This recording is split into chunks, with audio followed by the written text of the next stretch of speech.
ആദ്യം കുഞ്ഞു കുഞ്ഞു റോളുകൾ ചെയ്തു.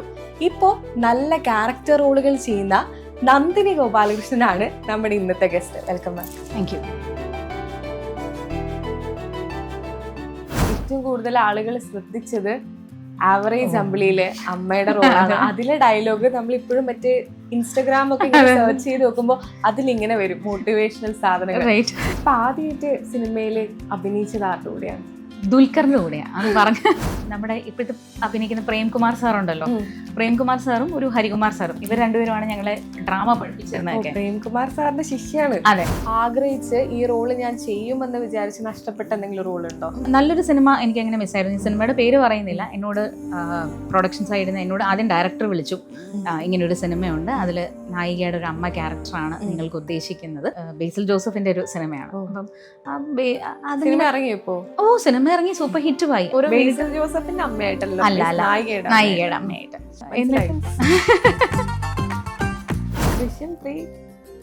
ഞാൻ എന്റെ ക്യാരക്ടർ കാണൂല, കാരണം 2 അതങ്ങ് പറഞ്ഞു തീർന്നു പോയല്ലോ.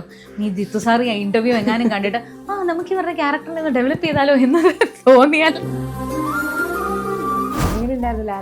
കണ്ടോ? ഇല്ല, ലാലേട്ടനെ കാണാൻ പറ്റിയില്ല. പക്ഷെ അവന് പേഴ്സണൽ നോട്ട് അദ്ദേഹത്തിന് ഈ അടുത്തിടയ്ക്ക് കാണാൻ പറ്റി. അത് ഫാമിലി ഒരു മീറ്റിംഗ്, ഹസ്ബൻഡിന്റെ കൂടെ പോയി ഞാൻ മീറ്റ് ചെയ്തതാണ്.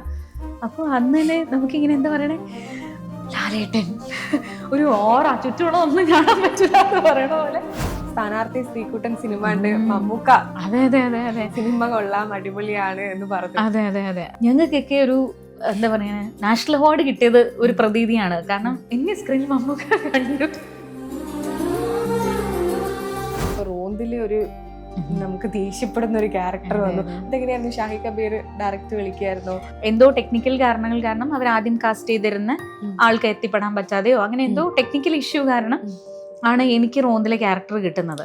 ജീവിതത്തിൽ ഏറ്റവും വലിയൊരു ദുഃഖം എന്തായിരുന്നു ഇത്രയും കാലത്തിനിടയിൽ ഉണ്ടായത്? ഞാൻ ഇന്ന് ഈ പൊസിഷനിൽ നിൽക്കുന്നത് അമ്മ കണ്ടിരുന്നെങ്കിൽ നന്നായിരുന്നു എന്ന് എനിക്ക് ഭയങ്കര ഒരു ഇതുണ്ട്. അമ്മേനെ ഞാൻ ഭയങ്കരമായിട്ട് മിസ്സും ചെയ്യുന്നുണ്ട് പല സന്ദർഭങ്ങളിലും. സോറി. ഞാൻ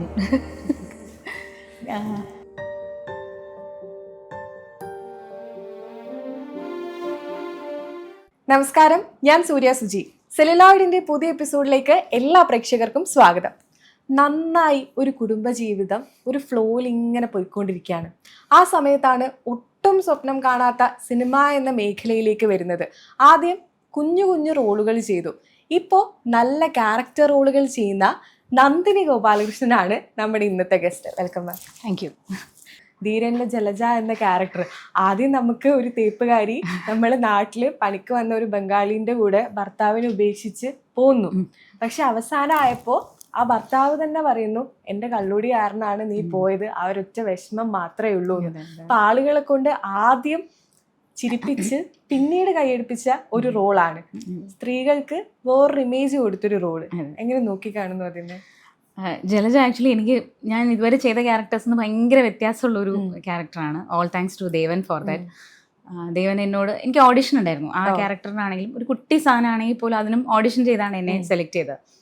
അപ്പോൾ ദേവൻ എന്നോട് പറഞ്ഞിരുന്നു, ചേച്ചി സെലക്റ്റഡ് ആണ്, ഇത് സിനിമയിൽ ഏറ്റവും കുറവ് സ്ക്രീൻ സ്പേസ് ഉള്ള ഒരു ക്യാരക്ടർ ആയിരിക്കാം. അന്ന് ഈ ഓഡീഷനിൽ ഇതേ സ്ക്രിപ്റ്റ് തന്നെയായിരുന്നു. ഈ സ്ക്രിപ്റ്റ് അല്ല തന്നത് എന്ന് വെച്ച് കഴിഞ്ഞാൽ ഇതുമായിട്ട് ബന്ധപ്പെട്ടിട്ടുള്ള ഒരു സാധനം. നിങ്ങൾ പിന്നെ ഗതികേട് കൊണ്ട് ഹസ്ബൻഡിന്റെ അടുത്ത് നിന്ന് ഇറങ്ങി പോകേണ്ടി വരുന്ന ഒരു സ്ത്രീ, അല്ല നിങ്ങൾക്ക് ഗിൽറ്റ് ഫീലിംഗ് ഇല്ല, what will you B communicating എന്നുള്ളൊരു സാധനമാണ് എന്നെ കൊണ്ട് ഓഡിഷനിൽ ചെയ്യിപ്പിച്ചത്. ഒരു ഫുൾ ഡയലോഗ് നമ്മൾ തന്നെ പ്രിപ്പയർ ചെയ്ത് ചെയ്യാനായിട്ടുള്ളൊരു സാധനമായിരുന്നു. അത് ചെയ്തു. പിന്നെ അതിൻ്റെ തന്നെ വേറൊരു വേർഷൻ, നിങ്ങൾ ഹസ്ബൻഡിനോട് സങ്കടപ്പെട്ട് പറഞ്ഞ് എങ്ങനെ പോകും എന്നുള്ളൊരു സാധനം. അപ്പോൾ ഈ 2 വേർഷൻസാണ് എന്നെ കൊണ്ട് ഓഡിഷൻ ചെയ്യിപ്പിച്ചത്. അത് രണ്ടും നന്നായി പോയി. കാരണം ഓഡിഷൻസ് കഴിയുമ്പോൾ നമുക്കൊരു സാറ്റിസ്ഫാക്ഷൻ ഉണ്ടാവുമല്ലോ, നമുക്ക് തന്നെ ഒരു സാറ്റിസ്ഫാക്ഷൻ ഉണ്ടാവുമല്ലോ. നമ്മൾ ഈ റോൾ എനിക്ക് കിട്ടുന്നു അല്ല കിട്ടുമായിരിക്കും എന്നുള്ളൊരു പ്രതീക്ഷ ഉണ്ടായിരുന്നു. കാരണം ഓഡിഷൻ നന്നായിരുന്നു. I was personally happy with the audition. അപ്പോൾ അത് കഴിഞ്ഞ് സെലക്റ്റഡ് ആണെന്ന് പറഞ്ഞപ്പം ദേവൻ പറഞ്ഞാണ്, പക്ഷേ വളരെ കുറച്ച് സീനിലേ ഉള്ളൂ എങ്കിലും ഈ ക്യാരക്ടറിന്റെ പ്രസൻസ് ഉണ്ട്. ഇപ്പം അമ്പലത്തിലെ ഉത്സവത്തിന്റെ സമയത്തൊക്കെ ആണെങ്കിലും ഈ ക്യാരക്ടറിന്റെ പ്രസൻസ് അവിടെ ഉണ്ട്. ചേട്ടാ ഫുഡ് കഴിക്കാൻ വരുന്നു, ഇല്ല നീ പോയി കഴിച്ചോ, കൂടി കൂട്ടിക്കോളൂ. അതാ. അപ്പൊ അങ്ങനത്തെ 2-3 സീക്വൻസസ് ഉണ്ട്. അതിൽ എന്തായാലും തിയേറ്ററിൽ ചിരി ഉറപ്പാണ്. ചേച്ചിയുടെ പോർഷൻ വരുമ്പോൾ ആൾക്കാർ ചിരിക്കും എന്നുള്ളത് ഉറപ്പാണ് എന്നുള്ളൊരു ഗ്യാരണ്ടി എനിക്ക് ദേവൻ തന്നിട്ടുണ്ടായിരുന്നു. ഞാൻ എവിടെയോ വായിച്ചു, സിനിമ എന്നത് ഒട്ടും സ്വപ്നം കണ്ടിട്ടില്ല, ആഗ്രഹിക്കാത്തൊരു ഫീൽഡിലേക്കാണ് വന്നത്. ആ ഒരു എൻട്രി എങ്ങനെയായിരുന്നു? ഒരു വീട്ടമ്മയിൽ നിന്ന് ഇപ്പൊ കാണുന്ന നമ്മളെ ധീരനിലെ ഒരു ജലജ വരെ എത്തി നിൽക്കുന്ന ഈ ഒരു റോള്, ആ ഒരു ജേർണി എങ്ങനെയായിരുന്നു? അല്ല, അത് പറഞ്ഞ വളരെ ശരിയാണ്. കാരണം ഒരിക്കൽ പോലും ഒരു ക്യാമറയുടെ മുമ്പിൽ ഞാൻ നിൽക്കുന്നു അഭിനയിക്കുന്നു ഒന്നും വിചാരിച്ചു വന്ന ആളല്ല. എല്ലാം സാഹചര്യം കൊണ്ട് വന്ന കാര്യങ്ങളാണ്. വീട്ടമ്മയായിട്ടല്ല, ഞാനൊരു IT പ്രൊഫഷണലാണ്, ഇപ്പോഴും ഞാൻ വർക്ക് ചെയ്യുന്നുണ്ട്. അപ്പം ഹസ്ബൻഡ് വർക്കിംഗ് ആണ്, മോളുടെ കാര്യങ്ങൾ നോക്കുന്നു, അങ്ങനെ പൊയ്ക്കൊണ്ടിരിക്കുന്നതിൻ്റെ ഇടയിൽ ബൈ ചാൻസ് ഒരു സാരി മോഡലിങ്ങിൻ്റെ ഒരു ഓഫർ വരുന്നു. ആ ഫോട്ടോസ് അത്യാവശ്യം നല്ലതായിട്ട് പോകുന്നു. അത് കണ്ടിട്ട് വേറെ മോഡലിംഗ് ഓഫേഴ്സ് വരുന്നു. അങ്ങനെ പരിചയപ്പെട്ട കുറച്ച് ഫോട്ടോഗ്രാഫേഴ്സ് നമുക്ക് ഓഡിഷൻസിൻ്റെ കാര്യങ്ങൾ, അപ്പം ഇവർക്ക് എന്തോ ഉണ്ടെന്ന് തോന്നിയിട്ടായിരിക്കും ചില പരസ്യങ്ങളുടെ ഓഡിഷൻസ് കാര്യങ്ങൾ കാണുമ്പോൾ എനിക്ക് അയച്ചു തരും. ഒരു ഫ്രണ്ട് അതുപോലെ ഒരു പരസ്യത്തിലേക്ക് നമ്മളെ റെക്കമെൻഡ് ചെയ്യുന്നു. അങ്ങനെ സ്റ്റെപ്പ് ബൈ സ്റ്റെപ്പ് ഞാൻ പോലും പ്രതീക്ഷിക്കാതെ, ഒട്ടും എക്സ്പെക്ട് ചെയ്യാതെ ആണ് ഞാൻ വന്നത് ഈ ഫീൽഡിലേക്ക്. പക്ഷെ വൺസ് ഈ ഫീൽഡിൽ വന്നു കഴിഞ്ഞപ്പോഴേക്കും ഓക്കെ, നമ്മൾ ചെയ്യുന്നത് കുഴപ്പമില്ല, ആൾക്കാർ ഇഷ്ടപ്പെടുന്നു, നമ്മൾ ഒരു നാച്ചുറൽ ആക്ടർ ആണെന്ന് പറയുന്നു. ആക്ടിങ് എന്താന്ന് പോലും നമുക്ക് അറിഞ്ഞുകൂടാ കേട്ടോ. കാരണം നമ്മുടെ ചുറ്റും നിൽക്കുന്നവരൊക്കെ എന്ന് പറഞ്ഞാൽ അത്രയും പാഷനേറ്റ് ആയിട്ട് നിൽക്കുന്ന ആൾക്കാരാണ്. അവരുടെ ഇടയിൽ സത്യം പറഞ്ഞാൽ ഞാൻ ഭയങ്കര ലക്കിയാണ്. കാരണം എനിക്ക് ഒരു സ്ട്രഗിള് വേണ്ടി വന്നിട്ടില്ല. എൻ്റെ എൻട്രി വാസ് വെരി ഈസി. പക്ഷെ ഇപ്പോൾ ഒരു സസ്റ്റെയിനിങ് ഇൻ ദിസ് പ്രൊഫഷൻ എന്ന് പറയുന്നത്, നിലനിൽപ്പ് എന്നുള്ളത് ഭയങ്കര സ്ട്രഗിളാണ്. എൻട്രി ഈസി ആണെങ്കിലും നിലനിൽപ്പ് സ്ട്രഗിളാണ്. പക്ഷെ ഒരുപാട് ആളുകൾക്ക് അഭിനയിക്കാൻ ആഗ്രഹം ഉണ്ടെങ്കിലും താല്പര്യം ഉണ്ടെങ്കിലും കിട്ടാത്തൊരു സംഭവമാണ് ഈ ലക്ക് ഫാക്ടർ എന്ന് പറയുന്നത്. ചേച്ചി അത് വെച്ച് നോക്കുമ്പോൾ ഭയങ്കര കംഫർട്ടബിൾ ആണ്, ഭയങ്കര ലക്കിയാണെന്നേ പറയാൻ പറ്റുള്ളൂ. കാരണം ഈ എന്താ പറയണേ, എൻ്റെ ഫാമിലിക്ക് പോലും ഞാൻ ഏതെങ്കിലും കാലത്തൊരു ബിഗ് സ്ക്രീനിൽ എന്നെ കാണുന്നോ, നന്ദിനി ഗോപാലകൃഷ്ണൻ എന്നുള്ള ഒരു പേര് ഒരു ക്യാരക്ടർ അഗേൻസ്റ്റ് കാണുന്നോ ഒന്നും ആരും സങ്കല്പിച്ചിട്ട് പോലും ഇല്ല. എൻ്റെ സ്കൂൾ ഫ്രണ്ട്സ് ഒക്കെ ആണെങ്കിൽ ഇപ്പോഴും അതിശയത്തോടെ പറയുന്ന ഒരു കാര്യമാണ്, ഇത്രയൊക്കെ അഭിനയിക്കായിരുന്നു. സ്കൂളിൽ പഠിക്കുമ്പോ അപ്പൊ നാടകം അങ്ങനത്തെ എന്തെങ്കിലും? ഇല്ല, ഡ്രാമയ്ക്ക് വെക്കേഷൻ ക്ലാസ്സസ് നമുക്ക് ട്രിവാൻഡ്രത്ത് ബാലഭവൻ ഉണ്ട്. അപ്പോൾ സ്കൂൾ വെക്കേഷന് വീട്ടിലെ ശല്യം ഒഴിവാക്കാൻ വേണ്ടി, കാരണം അച്ഛനും അമ്മയൊക്കെ ജോലിയുള്ള ആൾക്കാരാണ്, ഗ്രാൻഡ് പേരൻസും വർക്കിംഗ് ആണ്, അപ്പോൾ വീട്ടിൽ ഒറ്റയ്ക്ക് ഇരുത്താൻ പറ്റൂല. അപ്പം അങ്ങനെ നമ്മളെ വെക്കേഷൻ ക്ലാസ്സിന് കൊണ്ട് ചേർത്തിട്ടുണ്ടായിരുന്നു, എന്നെയും അനിയത്തിയും. അപ്പം പാട്ട്, ഡാൻസ്, ഡ്രാമ, ഈ 3 ഐറ്റം. കാരണം രാവിലെ തുടങ്ങി ഉച്ച വരെ എങ്ങനെയും ഒന്ന് എൻഗേജ്ഡ് ആക്കണം. അങ്ങനെയാണ് ഡ്രാമ. അതെ, കാരണം വീട്ടിൽ ഒറ്റയ്ക്ക് ഇരുത്താൻ പറ്റൂല, പിന്നെ എന്താണ് കുരുത്തക്കേട് കാണിക്കുന്നതെന്ന് അറിഞ്ഞുകൂടാ. അപ്പൊ ഉച്ചവരെ എവിടെയെങ്കിലും പോയി ഇരുന്ന് കഴിഞ്ഞാൽ എന്തെങ്കിലും പഠിക്കുന്നെങ്കിൽ ആവുമല്ലോ.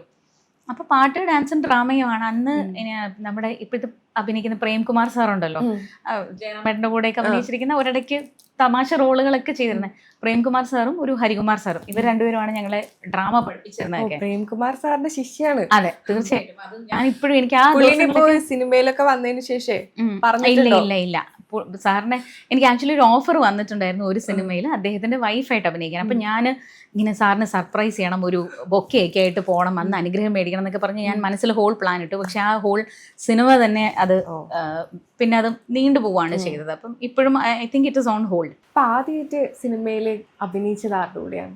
ദുൽഖറിന്റെ കൂടെയാണ്. അത് പറഞ്ഞ ഒരു യമണ്ടൻ പ്രേമകഥ എന്നാണ് സിനിമയുടെ പേര്. ഒരു കുഞ്ഞ് സീക്വൻസ് അത് കിട്ടി തന്നെ. എൻ്റെ ഓഫീസിൽ ഒരു പയ്യൻ ജോലി ചെയ്യുന്നുണ്ടായിരുന്നു. ആളൊരു ഫോട്ടോഗ്രാഫറാണ്. ആൾ നമ്മുടെ ബിബിൻ്റെയും വിഷ്ണുവിൻ്റെയും ഒക്കെ വളരെ അടുത്ത സുഹൃത്താണ്. അപ്പോൾ ആളുടെ ഫോണിൽ ഞാൻ ആ സമയത്ത് വനിതയിൽ ഒരു ഫോട്ടോഷൂട്ട് ചെയ്തിട്ടുണ്ടായിരുന്നു, മുടി ഇങ്ങനെ ഫ്രണ്ടിലിട്ടിട്ട്. അപ്പോൾ അതിലൊരു കോട്ടൺ സാരിയൊക്കെ ഉടുത്തിരിക്കുന്നത്. അപ്പോൾ കണ്ടു കഴിഞ്ഞാൽ ഒരു ടീച്ചർ ലുക്ക് ഉള്ള സാധനം. അപ്പോൾ ആ ഫോട്ടോ കണ്ടിട്ടാണ് അവർ, മഹി എന്നാണ് എൻ്റെ ഫ്രണ്ടിൻ്റെ പേര്, മഹിയോട് പറയുന്നത് നമുക്കിങ്ങനെ സിനിമയിൽ വേണമെങ്കിൽ ഒരു കുട്ടി സാധനം കൊടുക്കാം, അവരോട് വരാൻ പറയൂ. അങ്ങനെയാണ് ഞാൻ സിനിമയിൽ അഭിനയിക്കാനായിട്ട് പോകുന്നത്. അപ്പം നമുക്ക് അറിഞ്ഞൂടാ, ദുൽഖറിൻ്റെ കൂടെ. അതും ദുൽഖറിൻ്റെ കൂടെ. അത് അറിയില്ല എന്താ സംഭവം ഒന്നും അവരോട്. അപ്പോൾ പറഞ്ഞ് ജസ്റ്റ് ഒരു ചിലപ്പം അതിൽ സീനിലിരിക്കുന്ന സാധനം ഉണ്ടാവുള്ളൂ, ഒന്നും ഇല്ലയെന്ന് പറഞ്ഞു. അപ്പോൾ അതിൽ മറ്റേ നമ്മുടെ സേക്രഡ് ഹാർട്ട് കോളേജ് തേവരയിലാണ് ഷൂട്ട് നടക്കുന്നത്. അപ്പോൾ ആദ്യത്തെ ദിവസം ഞാൻ പോയി, രാവിലെ പോയിട്ട് വൈകിട്ട് വരെ ഇരുന്നു, ഷോട്ടൊന്നും എടുത്തില്ല, പൊക്കോളാൻ പറയുന്നു. കാരണം അന്ന് വേറെ കുറേ ടെക്നിക്കൽ ഡിലേസ്, പിന്നെ കോളേജ് സീക്വൻസസ് എടുക്കുന്ന സമയത്ത് ഒബ്വിയസ്ലി കുറേ ജൂനിയർ ആർട്ടിസ്റ്റുകളുണ്ട്, കുറേ സ്റ്റുഡൻസ് ഉണ്ട്, അന്ന് എടുത്തില്ല. അപ്പം ഞാൻ വെച്ചു അയ്യോ തീർന്നു, ഇനിയിപ്പം നാളെ വരണ്ട, അപ്പം നാളെയും കൂടെ വന്നു നോക്കും, ഗ്യാരണ്ടി ഒന്നുമില്ല, എന്നാലും സാരമില്ല നമുക്കൊന്ന് അഭിനയിച്ച് നോക്കാം എന്ന് പറഞ്ഞിട്ടാണ് പിറ്റേ ദിവസം വീണ്ടും ചെല്ലുന്നത്. അന്ന് ലാസ്റ്റ് രാവിലെ 6:30 പോയിരിക്കുന്നതാണ്. അങ്ങനെയാണ് സിനിമ ഷൂട്ട് ഇങ്ങനെയാണെന്നൊക്കെ നമ്മൾ മനസ്സിലാക്കുന്ന കേട്ടോ. രാവിലെ പോയിരുന്നു കഴിഞ്ഞാൽ ഏതെങ്കിലും സമയത്തായിരിക്കും ഒരു ഷോട്ട് എടുക്കുന്നതെന്നുള്ളത് അന്നാ മനസ്സിലായത്. അതിൽ അപ്പോൾ രാത്രി പാക്കപ്പ് ആവുന്നതിന് തൊട്ട് മുന്നേ അവിടെ പിടിച്ചെത്തിയിട്ട് പറഞ്ഞു വേറൊന്നുമില്ല, ദുൽഖറിനെ നമ്മുടെ സലിം കുമാർ ചേട്ടൻ അകത്തോട്ട് വല്ല അവലോ മലരോ ഒക്കെ കാണും. ദുൽഖർ ഇങ്ങനെ സ്പാർക്ക് തപ്പി നടക്കുന്ന ഒരു ക്യാരക്ടറായിട്ടാണ്, ആരായിട്ടാണ് കണക്ഷൻ എന്നുള്ളതാണ്. അപ്പം നമ്മുടെ പ്രേമത്തിലെ ഡയലോഗ് വല്ല അവലോ മലരോ ഒക്കെ കാണും, അതുകൊണ്ട് നീ ഒന്ന് പോയി നോക്കുന്ന പറയും. ദുൽഖറിനെ ഇങ്ങനെ തള്ളി വിടുമ്പോൾ നോക്കിയിട്ട് എന്താ എന്ന് ചോദിക്കണം. ഇതാ സാധനം. അപ്പോൾ ഞാൻ ചെയ്തു, എനിക്ക് ദുൽഖറിൻ്റെ കൂടെ ഫോട്ടോ എടുക്കാൻ പറ്റി. അപ്പോൾ ഞാൻ വിചാരിച്ചു ഓക്കെ, സന്തോഷം. കാരണം നമ്മൾ ഒട്ടും എക്സ്പെക്ട് ചെയ്യാതെ പോയിട്ട് ദുൽഖറിൻ്റെ കൂടെ തന്നെ ഫസ്റ്റ് ഒരു ഇത് കിട്ടുക. I was very happy. കാരണം ഒരു സിനിമയിൽ നമ്മൾ പ്രതീക്ഷിക്കാതെ അഭിനയിച്ചല്ലോ. ഒറ്റ ടേക്ക് കൊണ്ട് ഓക്കെ ആയിരുന്നു. ഒറ്റ ടേക്ക് കൊണ്ട് ഓക്കെ ആയിരുന്നു. കാരണം എന്താ എന്ന് ചോദിച്ചാൽ മതി. അപ്പുറത്ത് പിന്നെ ക്യാമറയുടെ പൊസിഷൻ മാറ്റി വീണ്ടും ദുൽഖറിന്റെ റിയാക്ഷൻ എടുക്കുന്ന ഒരു സാധനം, ആ ഒരു സാധനം അത്ര എടുത്തു. 2 ടേക്ക് കൊണ്ട് ആ ഷോട്ട് ഓക്കെ ആയി, ടാറ്റ ബൈ ബൈ പറഞ്ഞു പോയി. അപ്പം ഞാൻ ഈ പരിപാടി കൊള്ളാം, വലിയ കുഴപ്പമൊന്നുമില്ല. പക്ഷെ അപ്പോഴും നമ്മൾ പ്രതീക്ഷിക്കുന്നില്ല ഇനിയും ഇതിപ്പോൾ ഒരു ഫ്രണ്ടിന്റെ കെയർ ഓഫ് വന്നാണല്ലോ, വീണ്ടും നമ്മളൊരു സിനിമയിൽ അഭിനയിക്കുന്നോ, അതും വളരെ സീനിയർ ആക്ടേഴ്സിന്, ജഗദീഷ് ചേട്ടനെ പോലെയൊക്കെയുള്ള ആൾക്കാരുടെ കൂടെ അഭിനയിച്ചു. അതൊക്കെ ദൃശ്യം എൻ്റെ 2ാമത്തെ സിനിമയാണ്, 3ാമത്തെ സിനിമയാണ്. ഞാൻ ഇടയ്ക്ക് ഓപ്പറേഷൻ ജാവയാണ് 2ാമത് അഭിനയിച്ച സിനിമ. അതിന് ഓഡിഷൻ ഉണ്ടായിരുന്നു. അപ്പം എന്താ പറയണേ, ഇതൊക്കെ ഒരു സാഹചര്യം ഭയങ്കര ലക്ക് ഫാക്ടറാണ്. സത്യമാണ് കേട്ടോ. കാരണം ഇപ്പം എൻ്റെ കൂടെ ഞാൻ ഇപ്പം ഹസ്ബൻഡ് ക്യാരക്ടേഴ്സ് ഒക്കെ അഭിനയിക്കുന്ന വളരെ സീനിയർ ആക്ടേഴ്സ് ഉണ്ട്. ഇപ്പം മലയാള സിനിമയിൽ നിങ്ങൾ കാണുന്ന വളരെ ഫേമസ് ആയിട്ടുള്ള ആക്ടേഴ്സ് എല്ലാവരും തന്നെ വർഷങ്ങളായിട്ട് അവർ ഇപ്പം നമ്മൾ എല്ലാ സിനിമയിലും കാണും. അപ്പം നമ്മൾ വിചാരിക്കുമ്പോൾ നിങ്ങൾക്ക് ബാക്ക് ടു ബാക്ക് സിനിമയാണല്ലോ എന്ന് ഞാൻ തന്നെ വിളിച്ച് പറയാറുമുണ്ട്. പക്ഷെ അവരുടെയൊക്കെ ഇരുന്ന് അവരുടെ കൂടെ അവരുടെ കഥകൾ കേൾക്കുമ്പോഴാണ് 10-15 വർഷമായിട്ട് ഇതിന് വേണ്ടിയിട്ട് അത്രയും പാഷനേറ്റ് ആയിട്ട് കൺസിസ്റ്റന്റ് ആയിട്ട് ഈ ഒരു ഫീൽഡിലേക്ക് നിൽക്കാൻ വേണ്ടി അവരെടുത്തിരിക്കുന്ന സ്ട്രഗിള്. അപ്പൊ ഇത്രയും വർഷം കഴിഞ്ഞിട്ടാണ് അവരൊക്കെ അത്രയും നല്ല ക്യാരക്ടേഴ്സ് ചെയ്യുന്നത്. അപ്പൊ അത് വെച്ച് നോക്കുമ്പോൾ ഞാൻ ഭയങ്കര ഭാഗ്യവതിയാണ്. ഞാൻ ഒട്ടും പ്രതീക്ഷിക്കാതെ വരുന്നു. അതും ഇത്രയും നല്ല ഇതുവരെ ചെയ്തിരിക്കുന്ന എല്ലാം ദൈവം സഹായിച്ച നല്ല ടീമിന്റെ കൂടെയുള്ള വർക്ക്സ് ആണ്. എല്ലാം നല്ല വർക്ക്സ് ആണ് ചെയ്തിരിക്കുന്നത്. അപ്പൊ ആൾക്കാർക്ക് പറഞ്ഞാൽ അറിയാവുന്നുള്ള സിനിമകളുടെ പാർട്ടായിട്ടാണല്ലോ. വലുതും സിനിമകളിലേക്കാളും ഏറ്റവും കൂടുതൽ ആളുകൾ ശ്രദ്ധിച്ചത് ആവറേജ് അമ്പിളിയിലെ അമ്മയുടെ റോളാണ്. അതിലെ ഡയലോഗ് നമ്മൾ ഇപ്പോഴും മറ്റേ ഇൻസ്റ്റഗ്രാം ഒക്കെ സെർച്ച് ചെയ്ത് നോക്കുമ്പോൾ അതിലിങ്ങനെ വരും മോട്ടിവേഷണൽ സാധനങ്ങൾ. നീ സ്വന്തമായി തീരുമാനമെടുക്കണം അമ്പിളി എന്നൊക്കെ പറയുന്ന, മകൾ ഉപദേശിക്കുന്ന, എനിക്ക് ചെയ്യാൻ പറ്റിയില്ല നീ എങ്കിലും ചെയ്യണം എന്നൊക്കെ പറയുന്ന ഡയലോഗ് ഉണ്ട്. അത് അമ്പിളി ഇതുപോലെ ഭയങ്കര ലക്കായിട്ട് തന്നെ എനിക്ക് കിട്ടിയതാണ്. അമ്പിളിക്ക് ഏറ്റവും ട്രെൻഡിങ് ആയിട്ടുള്ള ഒരു വെബ് സീരീസും കൂടിയാണ്. പിന്നെ അത് കാരണം കരിക്കില് ഭയങ്കര തമാശ സീരീസുകൾ വന്നുകൊണ്ടിരുന്ന സമയത്ത് അവര് ഭയങ്കര സീരിയസ് ആയിട്ടുള്ള ഒരു, അതും വുമൻ സെൻട്രിക് ആയിട്ടുള്ള ഒരു സാധനം ചെയ്തു എന്നുള്ളത്. കാരണം അവരുടെ ടീമിലെല്ലാം കൂടുതൽ ആൺകുട്ടികളാണ്, എല്ലാം ഫൺ രീതിയിലുള്ള കണ്ടന്റ് ആണ് വന്നുകൊണ്ടിരുന്നത്. ആ സമയത്ത് കരിക്ക് ഫ്ലിക്കിന്റെ ഒരു പ്ലാറ്റ്ഫോമിൽ വളരെ സീരിയസ് ആയിട്ടുള്ള ഭയങ്കര മോട്ടിവേഷൻ ആയിട്ടുള്ള ഒരു സീരീസ് വരിക എന്ന് പറയുന്നത് അത് ഭയങ്കരമായിട്ട് ആൾക്കാർ അക്സെപ്റ്റ് ചെയ്ത ഒരു സാധനമാണ്. അതിലെ ഈ പറഞ്ഞ എല്ലാ ക്യാരക്ടേഴ്സിനും കുറെ നല്ല ഡയലോഗ്സും നല്ല ഒരു ആർക്കും ഉണ്ടായിരുന്നു. അതിലേതെങ്കിലും ഡയലോഗ് ഓർമ്മയുണ്ടോ? ഡയലോഗ് നിങ്ങളുടെ അണ്ടർവെയർ വരെ അലക്കി തരുന്ന ഞാനാ എന്ന് പറയുന്ന ഒരു സാധനമുണ്ട്. അതിൽ തന്നെയാണ് ഈ മോളോട് പറയുന്ന ഒരു ഡയലോഗും ഉള്ളത്. കാരണം ഞാൻ എൻ്റെ ലൈഫിൽ ആദ്യം അച്ഛനമ്മയും പറയുന്ന അനുസരിച്ചാണ് ജീവിച്ചത്. പിന്നെ കല്യാണം കഴിഞ്ഞ് വേണൂട്ടം പറയുന്ന അനുസരിച്ച് ജീവിച്ചു. നിന്റെ ചേച്ചിയാണെങ്കിലും ഇത്രയും കഴിവുകൾ ഉണ്ടായിട്ടും കല്യാണം കഴിഞ്ഞ് ഇപ്പോഴും ഹസ്ബൻഡിനോട് അനുവാദം ചോദിച്ചിട്ടൊക്കെയാണ് കാര്യങ്ങൾ ചെയ്യുന്നത്. പക്ഷെ നിനക്ക് ശരിയെന്ന് തോന്നുന്നത് നീ ചെയ്യണം, അതിന് വേറെ ആരുടെയും കാര്യം നോക്കേണ്ട ഇതില്ല, നിന്റെ മനസാക്ഷിക്ക് ശരിയെന്ന് തോന്നുന്നത് നീ ചെയ്താൽ മതി എന്നൊരമ്മ പറയുന്നൊരു ഡയലോഗ്. ഈ 2 ഡയലോഗ്സാണ് അതിൽ എനിക്ക് വളരെ മൈലേജ് തന്ന ഡയലോഗ്സ്. അത് അവിടെ ഇരുന്ന് അപ്പം എഴുതിയ ഡയലോഗാണ് കേട്ടോ. കാരണം ഒരു 1 ലൈൻ പോലെ എഴുതിയിട്ടുണ്ടായിരുന്നു. നമ്മൾ ആ ഇതിനെക്കുറിച്ച് ഡിസ്കസ് ചെയ്യുന്ന സമയത്ത് ആദ്യം ബാക്കി നമ്മുടെ ടീമിലെ എല്ലാവരും കൂടി ഇരുന്ന് സംസാരിക്കുന്നുണ്ട്. ഈ നിങ്ങളുടെ അണ്ടർവെയർ വരെ അലക്കി തരുന്ന ഞാനാന്ന് പറയുന്ന ഈ ഒരു പൊളിറ്റിക്കൽ കറക്റ്റ്നെസ്സിനെ കുറിച്ച് സംസാരിക്കുമോ എന്നൊക്കെ നമുക്കൊരു ഡൗട്ട് ഉണ്ടായിരുന്നു. പക്ഷെ അതാണ് അവിടെ സൂട്ടബിൾ ആയിട്ടുള്ള ഏറ്റവും വലിയ ഡയലോഗ്. കാരണം അത് ഒരുപാട് സ്ത്രീകൾക്ക് കണക്ട് ചെയ്യാൻ പറ്റിയ സംഭവം. കാരണം എത്ര ഇൻഡിപെൻഡന്റ് ആയിട്ട് സ്വന്തമായിട്ട് ഒരു ഡിസിഷൻ എടുക്കാൻ പറ്റുന്നില്ല നിനക്കൊക്കെ എന്നാണ് ഹസ്ബൻഡ് ക്യാരക്ടർ പറയുന്നത്. അത് പല പുരുഷന്മാരും ഇപ്പോഴും ചിന്തിക്കുന്ന ഒരു കാര്യമാണ്. അവരുടെ മനസ്സിലുള്ളൊരു സാധനമാണ്, എന്നെ ഡിപ്പെൻഡ് ചെയ്താണ് ഇവള് നിൽക്കുന്നത്. പക്ഷെ ഇവരുടെ ഒരു ബേസിക് നീഡിന് പോലും ഇവർ വൈഫിനാണ് ഡിപ്പെൻഡ് ചെയ്യുന്നത്. അതായത് സ്വന്തം ഇട്ടിരുന്ന ഒരു അണ്ടർവെയർ അലക്കാൻ ഇപ്പോഴും ഭാര്യ എടുത്ത് അലക്കാൻ ഇടണം, അല്ലെങ്കിൽ ഭാര്യ അലക്കി കൊടുക്കണം എന്ന് പറയുന്നതാണ് ഏറ്റവും വലിയ ഡിപ്പെൻഡൻസി ഫാക്ടർ. അപ്പം ബാക്കി ഡിസിഷൻ മേക്കിങ്ങിന് നിങ്ങൾ ഇൻഡിപെൻഡൻ്റ് അല്ല എന്ന് പറയുന്നതിൽ എന്തർത്ഥമാണുള്ളത്? വീട്ടമ്മമാരാണെങ്കിലും അവർക്ക് അവരുടേതായ ഒരു തോട്ട് പ്രോസസ്സ് ഉണ്ട് എന്നുള്ളത് നമ്മൾ പറയിപ്പിക്കുന്ന സ്റ്റേറ്റ്മെൻറ്റ്സ് ആണ്. അതുപോലെ നമ്മൾ പല വീട്ടമ്മമാരും നമ്മൾ സാക്രിഫൈസ് ചെയ്ത് ജീവിക്കണം എന്നുള്ളതാണ് അന്നത്തെ കാലത്ത് പ്രത്യേകിച്ച് നമ്മുടെ അമ്മമാരൊക്കെ പഠിപ്പിച്ച് വിടുന്ന ഒരു കാര്യമാണ്. കല്യാണം കഴിഞ്ഞ് കഴിഞ്ഞാൽ ഹസ്ബൻഡ് പറയണതനുസരിച്ച് ജീവിക്കണം, മാക്സിമം അഡ്ജസ്റ്റ് ചെയ്യണം, നീയായിട്ട് പ്രശ്നമൊന്നും ഉണ്ടാക്കാൻ നിൽക്കരുത് എന്നുള്ളൊരു സാധനം. പക്ഷേ ഇന്നത്തെ കാലത്ത് എനിക്കൊരു മോളാണുള്ളത്. ഞാനും അവളുടെ അച്ഛനും കഷ്ടപ്പെട്ട് അവളെ വളർത്തിക്കൊണ്ട് വരുന്ന ഒരു രാജകുമാരിയെ പോലെ വളർത്തിക്കൊണ്ട് വരുന്നത് ഏതെങ്കിലും ഒരുത്തിൻ്റെ എടുത്തിട്ട് തല്ലാനല്ല നാളെ, അല്ലെങ്കിൽ അവനെടുത്തിട്ട് ഫിസിക്കലി ആൻഡ് ഇമോഷണലി ടോർച്ചർ ചെയ്യാനല്ല. അപ്പം ഞാൻ എൻ്റെ മോളോട് അപ്പോഴും പറഞ്ഞിട്ടുള്ളതാണ്, അഡ്ജസ്റ്റ്മെൻറ്റ്സ് വേണം ഡെഫിനറ്റ്ലി. ഒരു റിലേഷൻഷിപ്പ്, അത് ഏത് റിലേഷൻഷിപ്പ് ആണെങ്കിലും, മാരേജ് ആണെങ്കിലും, അതിപ്പം ഇൻലോസുമായിട്ടുള്ള റിലേഷൻഷിപ്പ് ആണെങ്കിലും, ഈവൻ ഒരു ബ്രദർ സിസ്റ്റർ റിലേഷൻഷിപ്പ് ആണെങ്കിലും, എല്ലാത്തിലും നമുക്ക് വിട്ടുവീഴ്ചകൾ വേണം. പക്ഷേ സാക്രിഫൈസസ് വേണം, അഡ്ജസ്റ്റ്മെന്റ്സ് വേണം. അത് നമ്മൾ മറ്റുള്ളവരെ ഓപ്പോസിറ്റ് നിൽക്കുന്ന ആൾക്ക് കൊടുക്കുന്ന റെസ്പെക്റ്റും അവരെ മനസ്സിലാക്കുന്നതിനുള്ളൊരു സംഭവമാണ്. പക്ഷെ എന്നും പറഞ്ഞ് നിന്നെ എടുത്തിട്ട് തല്ലാൻ നിന്ന് കഴിഞ്ഞാൽ തിരിച്ചൊരെണ്ണം പൊട്ടിച്ചിട്ട് ഇറങ്ങി പോന്നു നിൽക്കണം. We are there to support you. പിന്നെ പെൺകുട്ടികളാണെങ്കിലും ആൺകുട്ടികളാണെങ്കിലും എല്ലാവരും ഇൻഡിപെൻഡന്റ് ആയിരിക്കണം. അല്ലാതെ ഇന്ന ആളെ ഡിപ്പെൻഡ് ചെയ്ത് നിൽക്കുക എന്നുള്ളൊരു സാധനം ഇന്നത്തെ കാലത്ത് അത് പറ്റത്തില്ല. കാരണം നമ്മൾ ജീവിക്കുന്ന ഒരു ലൈഫ് സ്റ്റൈൽ മാറി, ചെലവുകൾ വ്യത്യാസം വന്നു. പണ്ട് ഒരാളുടെ വരുമാനം ഉണ്ടെങ്കിൽ സുഖമായിട്ട് ഒരു കുടുംബം കഴിഞ്ഞു പോകാം. ഇന്നങ്ങനെയല്ല. പിന്നെ ഒരാളെ ഡിപ്പെൻഡ് ചെയ്ത് നിന്ന് കഴിഞ്ഞ് കഴിഞ്ഞാൽ നമ്മുടെ ഒരു ഫിനാൻഷ്യൽ ഇൻഡിപെൻഡൻസ് ഭയങ്കര ഇമ്പോർട്ടൻ്റ് ആണ്. അത് ഭയങ്കര മാൻഡേറ്ററി ആണ് പെൺകുട്ടികൾക്ക്. അങ്ങനെ വരുമ്പോൾ ഓട്ടോമാറ്റിക്കലി ഒരു ധൈര്യം വരും, എനിക്ക് ആരും ഇല്ലെങ്കിലും ഒറ്റയ്ക്കാണെങ്കിലും എനിക്ക് ജീവിക്കാം എന്നുള്ളത്. അത് എന്താ പറയുക, ഒരു ചെറിയ കാരണം കൊണ്ട് ഡിവോഴ്സായി ഞാൻ ഒറ്റയ്ക്ക് ജീവിച്ചോളാം എന്ന് പറയണം എന്നല്ല കേട്ടോ പറയണത്. പക്ഷേ ഇൻ കേസ് നിങ്ങൾക്കൊരു സാഹചര്യം വന്നു, നിങ്ങൾക്ക് തീരെ ഇമോഷണലി ആൻഡ് ഫിസിക്കലി നിങ്ങളെ സപ്പോർട്ട് ചെയ്യാൻ ആളില്ല എന്നുണ്ടെങ്കിൽ തീർച്ചയായിട്ടും നിങ്ങളുടെ ഫിനാൻഷ്യൽ ഇൻഡിപെൻഡൻസ് അവിടെ നിങ്ങളെ ഹെൽപ്പ് ചെയ്യും. അത് മസ്റ്റാണ്. അപ്പം നമ്മൾ നമ്മുടെ മക്കളോടായാലും തന്നെയാണ് പറഞ്ഞു കൊടുക്കുന്നത്. നമ്മളിപ്പോൾ ഒരു വൃത്തിയിട്ട റിലേഷൻഷിപ്പിനെ കുറിച്ച് പറഞ്ഞു, അല്ലെങ്കിൽ സ്ത്രീകളെ അടിമകളാക്കി കാണുന്ന ഒരു ഒരു കൂട്ടിലൊക്കെ ഇടുന്ന റിലേഷൻഷിപ്പിനെ കുറിച്ച് പറഞ്ഞു. പക്ഷെ നന്ദിനി ചേച്ചിന്റെ കാര്യം പറയുകയാണെങ്കിൽ നമ്മൾ സോഷ്യൽ മീഡിയയിൽ കാണുന്നത് അത്രയും സപ്പോർട്ടീവ് ആയിട്ടുള്ള ഒരു ഹസ്ബൻഡാണ്. അത് വേറൊരു ഫാക്ടറാണ്. ഹസ്ബൻഡിനെ കുറിച്ച് പറയും. ഹസ്ബൻഡ് പേര് ജയരാജ് കുളങ്ങര എന്നാണ്. അദ്ദേഹം ഇവിടെ ഒരു MNCയിൽ CFO ആയിട്ട് വർക്ക് ചെയ്യുന്നു.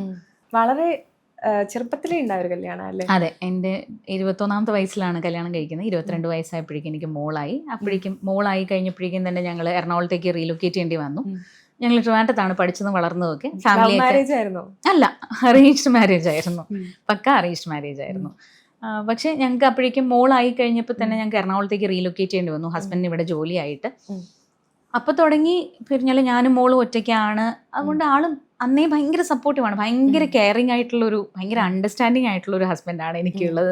അതും ഈ പറഞ്ഞ പോലെ എല്ലാവർക്കും കിട്ടുന്നൊരു ഭാഗ്യമൊന്നുമല്ല. എൻ്റെ ഏറ്റവും വലിയ സപ്പോർട്ട് സിസ്റ്റം എൻ്റെ ഹസ്ബൻഡും മോളും ഫാമിലി, ബാക്കി ഫാമിലി മെമ്പേഴ്സും ആണ്.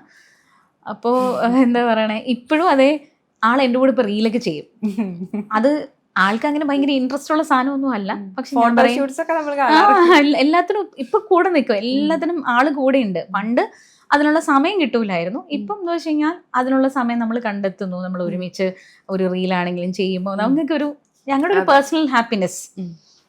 ആളിപ്പോഴും എന്താ പറയണേ, ഞാൻ പറഞ്ഞല്ലോ ഒരു സ്ട്രഗ്ലിംഗ് ഫേസ് ഉണ്ട്. നമുക്ക് വരുന്നത് ഈസി ആയിരുന്നു, പക്ഷെ ഒരു സ്ട്രഗ്ലിംഗ് ഫേസ് ഉണ്ട്.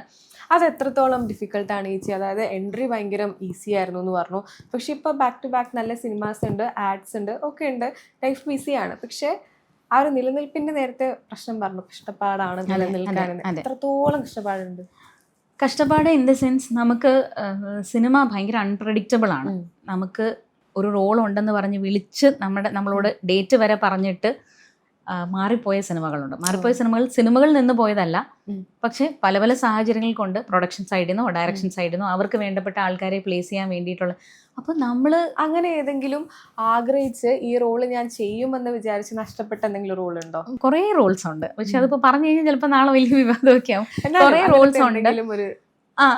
നല്ലൊരു സിനിമ എനിക്ക് അങ്ങനെ മിസ്സായിരുന്നു. ഈ സിനിമയുടെ പേര് പറയുന്നില്ല. എന്നോട് പ്രൊഡക്ഷൻ സൈഡിൽ നിന്ന് എന്നോട് ആദ്യം ഡയറക്ടർ വിളിച്ചു, ഇങ്ങനൊരു സിനിമയുണ്ട്, അതിൽ നായികയുടെ ഒരു അമ്മ ക്യാരക്ടറാണ് നിങ്ങൾക്ക് ഉദ്ദേശിക്കുന്നത്, നമുക്ക് ഇത്ര ദിവസം ഷൂട്ട് ഉണ്ടാവും, ബാക്കിയൊക്കെ പ്രൊഡക്ഷൻ സൈഡിൽ നിന്ന് വിളിക്കും. So I was very happy.